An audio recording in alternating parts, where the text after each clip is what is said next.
Good afternoon to those of you on the East Coast. Good morning to those of you in the Central and the Pacific time zone. Our friends who are following from Israel, from Europe, I want to wish you a good evening. And on behalf of the Friends of the IDF, we have a very special guest, someone who's really been incredibly gracious of his time, his talents, and his energy to really update us. And that's Arsen Ostrovsky. Arsen is known to many of you. Many of you follow him. He serves as a CEO of the ILF, the International Legal Forum, as well as he's a senior scholar at Misgav. But he's an incredible Jew, incredible person. And that is, he originally comes from Sydney, Australia. He's been in Israel and has an international following. And it's just very gracious of him to take the time that he has for us and to really engage us, to educate us, and share with us what's happening on the international scene. Arsen, if I can hand it over to you, thank you. Sure. Steve, thank you for that very gracious introduction. And honestly, all the incredible work that FIDF has been doing, your work was needed and necessary and deeply appreciated before October 7.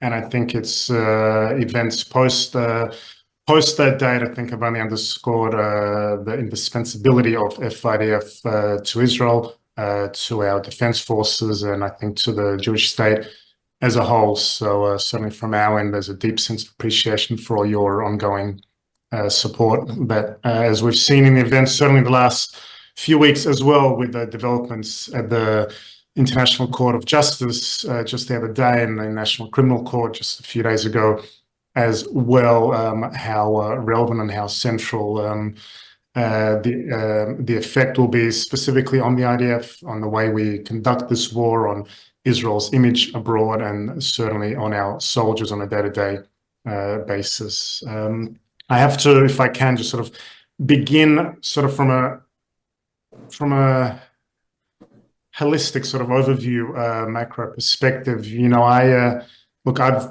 practiced law as an attorney in one way, shape, form, or another for 20 years. I've studied the law for a few years more. My thesis was on International Criminal Court, and it pains me to say that I'm not entirely sure where we're going into the future, because what we're seeing with the decision of the courts in the last few weeks is, quite honestly, I think, a path to somewhat of a breakdown of the international legal order. There is no other way, I think, to describe what we have seen other than a gross and egregious perversion of justice, but also weaponization of the law against Israel, and specifically against the Israeli Defense Forces. I don't think there's any other way to describe when, for example, the International Criminal Court prosecutor, Karim Khan, elevates a genocidal terrorist group and their leaders, Yahya Sinwar, Ismail Haniyeh, and Mohammed Deif, on the same level as the democratic leaders of the State of Israel. This is no different to comparing Hitler, quite frankly, and FDR and Churchill. This is something that is morally repugnant, and it's an abomination that really does a great disservice to the court itself. The ICC was created in 2002, essentially as a court of last resort, in order to end the impunity and to prosecute those who are guilty of the most heinous crimes against humanity, war crimes, and genocide. Right next to The Hague, also in The Hague, right next to the ICC, we have the International Court of Justice. The ICC looks at potential crimes and actions committed by individuals, whereas the ICJ, the Court of Justice, looks at either disputes between states or countries, and also has the ability to adjudicate on matters concerning treaties that form within the confines of the United Nations, including the Genocide Convention itself. And you have another absurdity where in The Hague you have South Africa stand up quite literally, essentially as a legal counsel for Hamas at The Hague to make the case that Israel is committing genocide. And they're doing this, by the way, also in front of a judge who gave the verdict just the other day from Lebanon, a country that does not even recognize the State of Israel, and the same judge who, when he was the Lebanese ambassador to the United Nations, had already charged Israel with committing war crimes, human rights violations,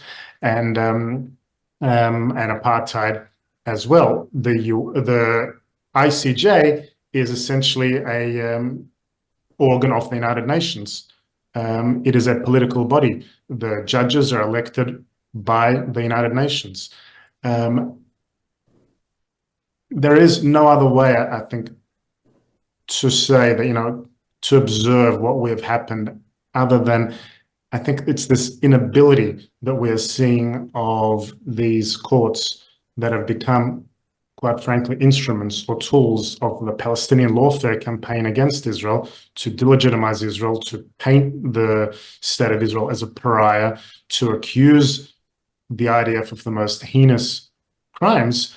What we're seeing is this inability to distinguish between democratic states and genocidal terrorist groups. Quite frankly, it's not Israel that ought to be on trial here. The IDF has gone above and beyond to levels that are unprecedented in the history of modern warfare to abide by the norms of international humanitarian law and to avoid causing harm to civilians.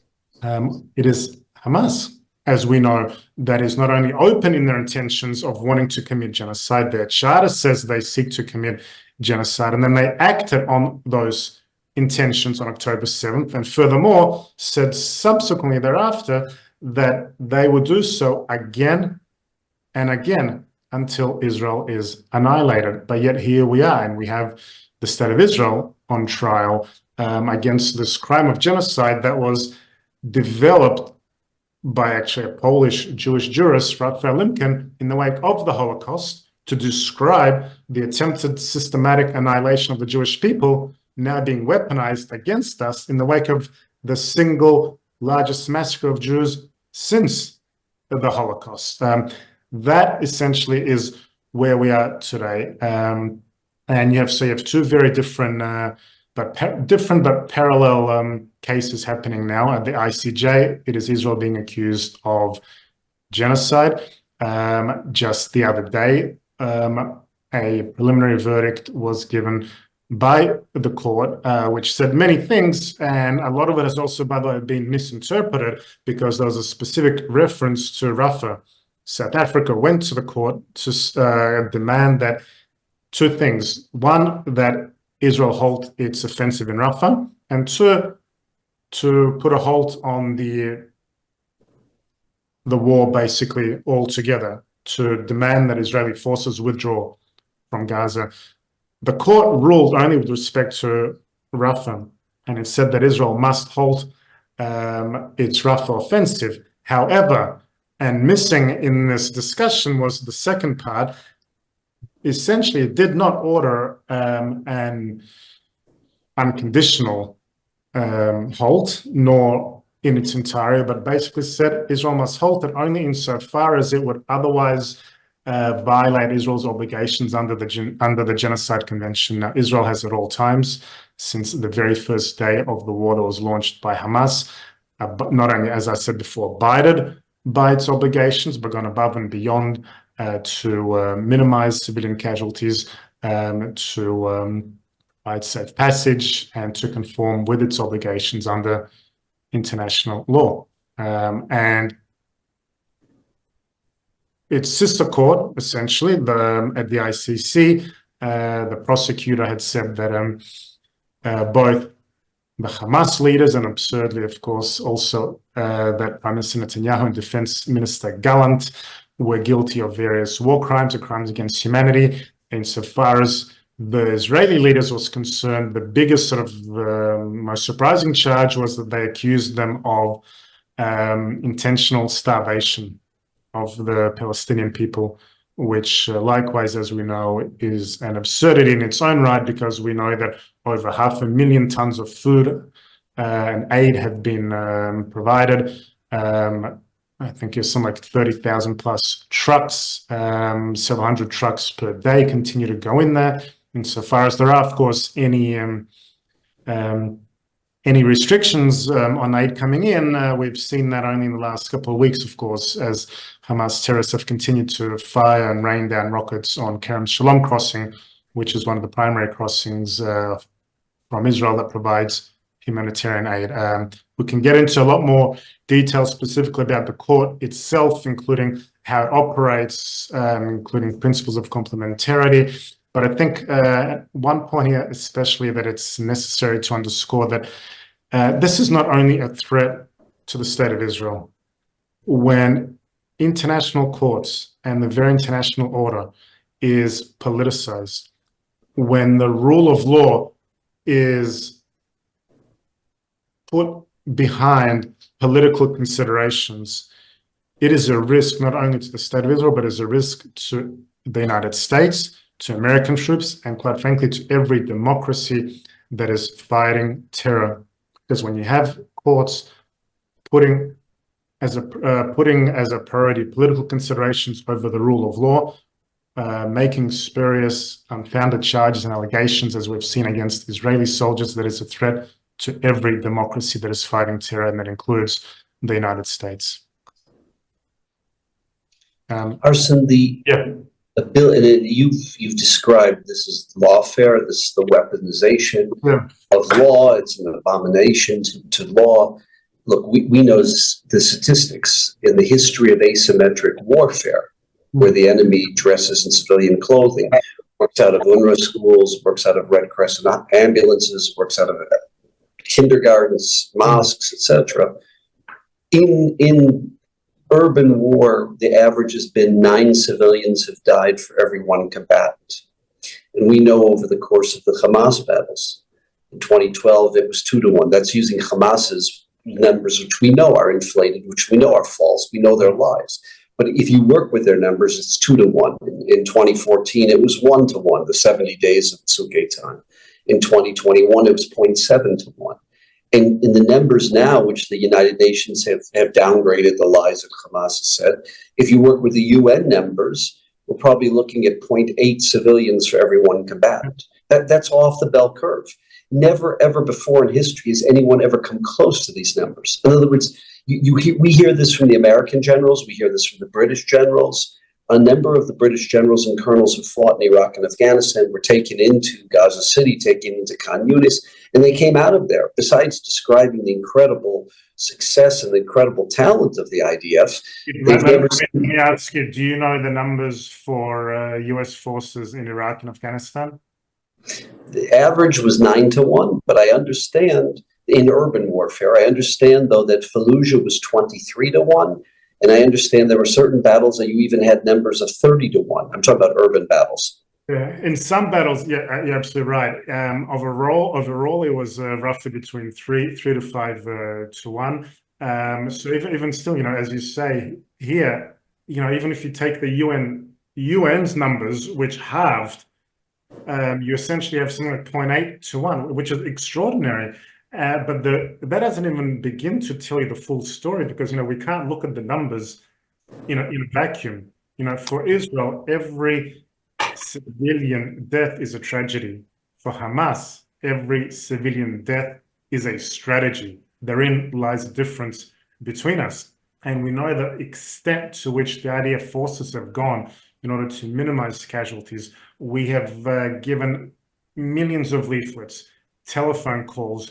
No other army in the history of warfare telegraphs in advance, including by weeks, when they're going to attack, who they're going to attack, where they're going to attack, and how they're going to attack. The Israelis have provided safe passage. They've given paths how to evacuate, but we know that Hamas continues to use these people as human shields.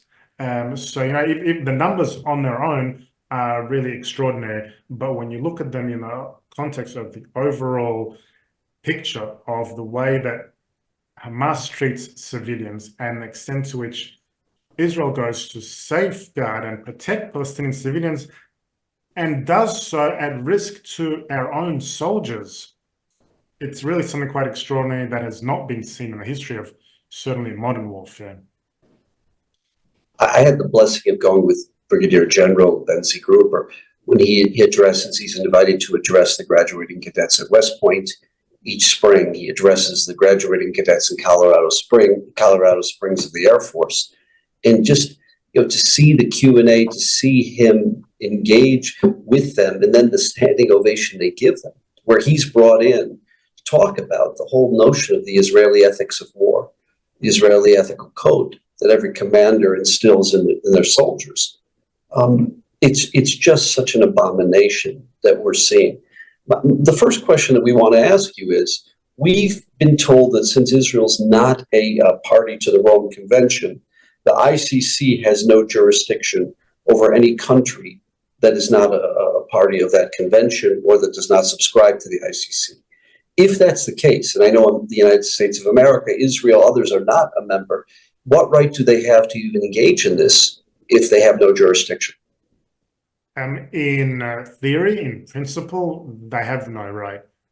What has happened is that the Palestinians have signed onto the Rome Statute, and the court has ruled that by virtue of the Palestinians signing onto the Rome Statute, that any crime supposedly committed on Palestinian territory, as they have said, is therefore liable to the court's jurisdiction.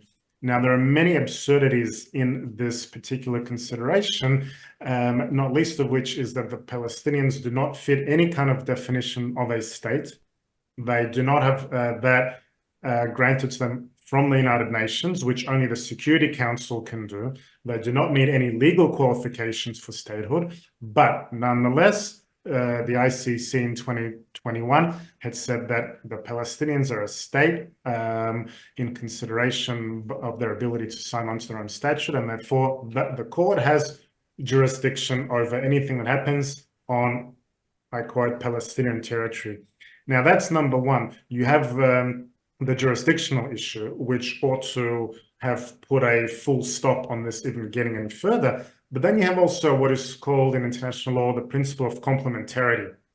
Now, the ICC is essentially, it's a court of last resort, and it's governed by this principle of complementarity, which means that their jurisdiction, assuming there is jurisdiction, can only be asserted in the event that a national court does not have the ability or the willingness to investigate alleged crimes or infringements. Now, we know that Israel is a vibrant democracy with an independent judiciary.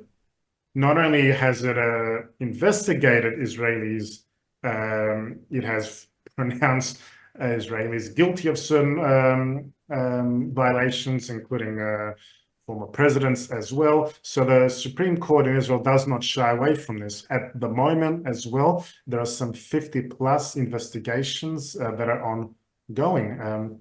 Israel's Attorney General is an independent individual. Soldiers on the ground, the commanders, they determine every potential action if it conforms to principles of proportionality, international humanitarian law. Even, by the way, Karim Khan, the ICC prosecutor, by the way, when he visited Israel not long after the massacre, he actually said that, and I mean, paraphrase, but actually he said that Israel has trained lawyers and the ability to investigate itself. How quickly he forgets his own words. Now, that should have precluded this going anywhere else, because we're talking about Israel. This is not Russia. This is not Turkey. This is not some dictatorship. Israel is an open, vibrant democracy with an independent judicial system that does and continues to investigate independently, and where necessary, prescribe certain, obviously, punishments or infringements that occur. So, based on jurisdictional and complementarity aspects alone, this case really should not have seen the light of day. Share with us a distinction between the ICJ, the International Court of Justice, and its jurisdiction. So as opposed to the ICC. Okay, so the International Court of Justice is essentially it's the judicial organ of the United Nations, and they have the ability to adjudicate over disputes between states, There'll be any number of disputes about territorial borders, disputes about trade, and so on. But it also has the ability to adjudicate over issues concerning treaties or conventions that form part of the United Nations body, including the Genocide Convention. The Genocide Convention was signed or enacted and signed immediately in the wake of the Holocaust and World War II. And it has its roots, its foundations in the Holocaust itself. Raphael Lemkin, the man who defined the term Holocaust, was in fact one of the drafters. Now, the Genocide Convention is the single most ratified treaty or convention in the world. I don't know the precise number, but almost every single nation on earth is a party to the Genocide Convention. That includes Israel, that includes even countries like Russia, like North Korea, Venezuela, and so on. So you have this absurdity now that if South Africa can say, and the way they've managed to file these proceedings is that the Genocide Convention not only obliges, obviously, every country in the world to not commit acts which could be deemed as genocidal, but also it obliges every country to take action to prevent another state from doing so as well, and to hold them accountable, which is what South Africa absurdly is claiming in bringing Israel before these proceedings. So the absurdity in this is that the threshold now is potentially so low that any country can bring such proceedings against any other country. You could have, in theory, North Korea, Venezuela bring these proceedings against America, against US troops. You saw just a few weeks ago, Nicaragua, not exactly a great bastion of human rights, try and bring Germany into these proceedings and say that Germany, by virtue of providing weapons, arms, and munitions to Israel, is complicit in this genocide. We saw in the United States Senate, Senator Cotton of Arkansas and others, we're going to have, they're actually pushing to have ramifications for the corruption of law like this.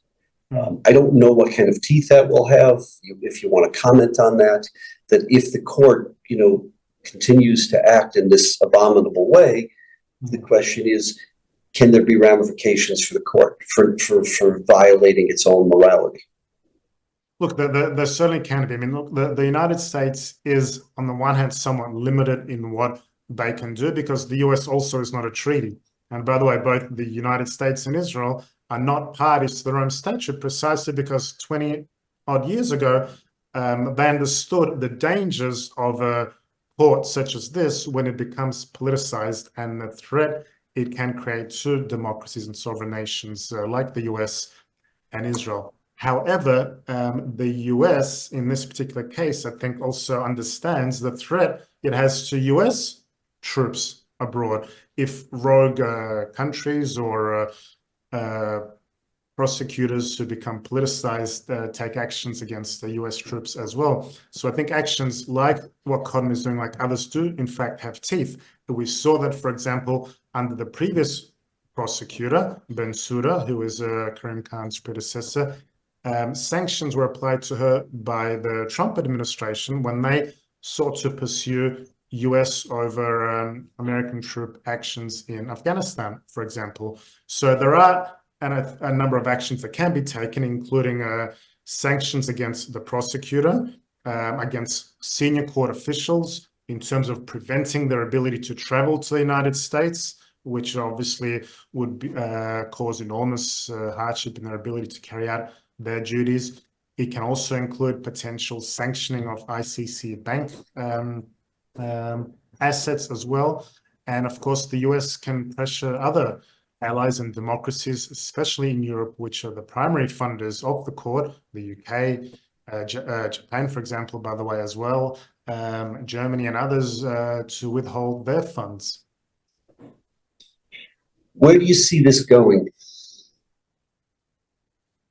That's a good question. It's an unfair question, but I mean, it's just it's so outrageous that here we are. You mentioned Raphael Lemkin.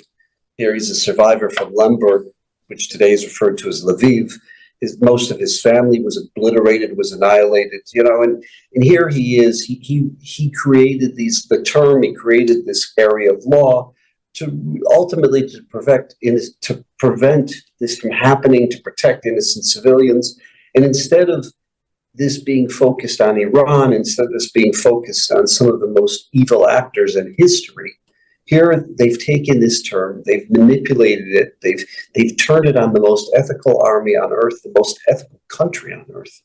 And it's just, I mean, anyone who has any sense of morality and ethics, your blood boils when you hear this, when you see this corruption, as you said, this abomination of law, of international law. Where does this go? I mean, it's an unfair question, but we're just so frustrated, seeing this, watching this. Look, I think it's an entirely fair question, by the way. Anyone that does believe in the rule of law, anyone that does believe in the international rules-based system, as we all do, ought to be outraged.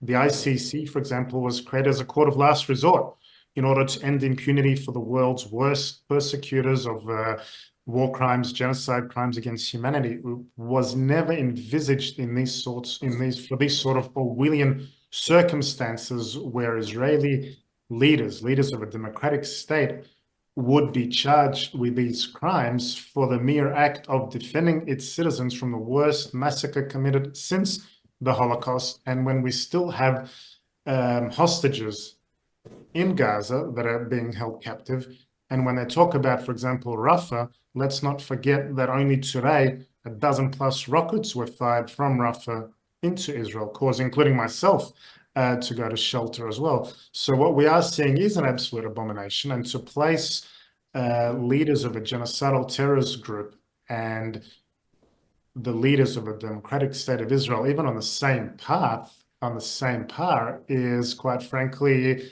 it is an abomination. It is it's a subversion and a perversion of law and a weaponization of the very system that we are relying on, that has been enacted in the wake of the Holocaust. So when you're asking me where we go from here, I don't have an answer for you, because I think what someone like Karim Khan has done is he has shred whatever had been left of the court's credibility and turned it into a politicized process at the expense of the rule of law and those victims who truly need the court's protection. When you're looking at what Iran is doing, when you're looking at what some of the world's worst regimes are doing, he didn't issue an indictment against Khamenei.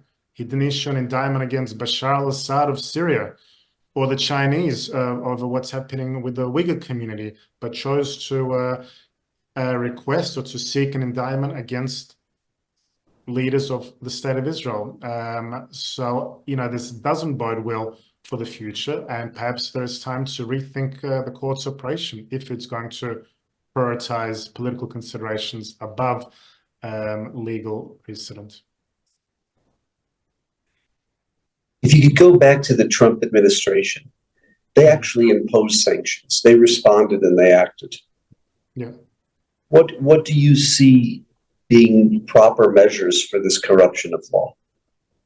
I think the sanctions that were employed against Karim Khan's predecessor, Bensouda, were very smart and effective, and put a halt on the ICC's investigation. I think those sanctions need to be reimposed immediately, not only on Karim Khan, the prosecutor, but also on the senior staff of the court themselves. They cannot operate fully without the ability to travel freely to the United States, to meet with their counterparts, with officials, with various lawmakers and other official people.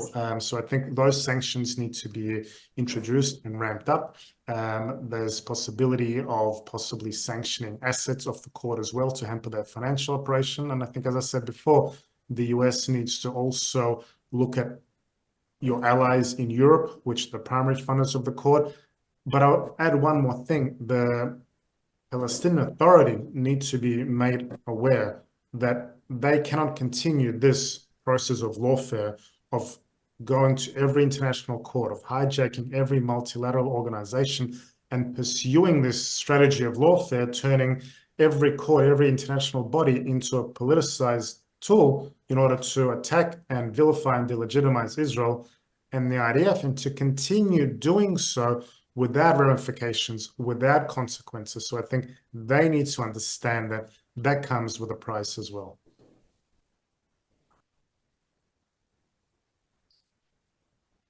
It's a challenge. At the end of the day, and and I can tell you this, and I'm sure you understand, only a few days ago, and I know you saw the video of the 5 girls being taken, kidnapped, abducted into Gaza. We looked in their eyes, we saw them bruised, bloodied, beaten, terrified. We saw one of the Hamas terrorists say that, they could impregnate them. No court in the world, no body, no organ, no authority in the world will ever tell Israel to stop until such time as we defeat Hamas and we rescue our girls and all our hostages.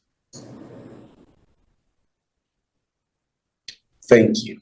Thank you really for sharing with us, for educating us about a sober reality. And you have a situation in the world where when supposedly countries that stand for ethics and morals, support the Muslim Brotherhood, they support, the Shia Caliphate, they support these evil regimes. And that's what enables these regimes to be successful. When they're supported on university campuses, they're supported by media, and they're supported by supposedly what are meant to be a fair court system, which is now just, it's a sad world that we live in. It's a world that in our worst nightmares we never thought would happen. You're right, and we need to speak up, and I know FIDF is speaking up, and we certainly need your voice and your help, your support, and that's certainly very deeply appreciated, Steve, for all you do in FIDF. I will say this, Arsen, when you see that poll after poll, most Americans, when the facts are laid out in front of them, they find this incredibly abhorrent. And most Americans have a decent moral compass. Now, again, that's not necessarily that moral ethical compass is not something you see on university campuses. You don't see it in the media. But we're talking about people who were raised with a sense of morality. And when it's laid out for them, they just find this incredibly abhorrent. And to a great degree, many of these people have an incredible affinity to Israel because they see that Israel's the one ethical, moral beacon, the one source of light that stands up to this evil. And they see a world that is appeasing, capitulating this evil, a world that actually partners with this evil. And in that sense, they become endeared to Israel because they feel that Israel is that beacon of morality and ethics that ultimately will stand up. And, with God's help, ultimately will stop and prevent this evil from spreading. Absolutely right. I think many people, when they listen to the facts, understand that, we're in the front lines of the war for, the values that we both cherish: freedom, democracy, human rights, the rule of law. We're grateful to you, first of all, for your time, but more importantly, we're grateful to you for fighting this fight and for communicating to the world and exposing these bodies for what they are. We really want to thank you, Arsen. My pleasure. Anytime. Thank you.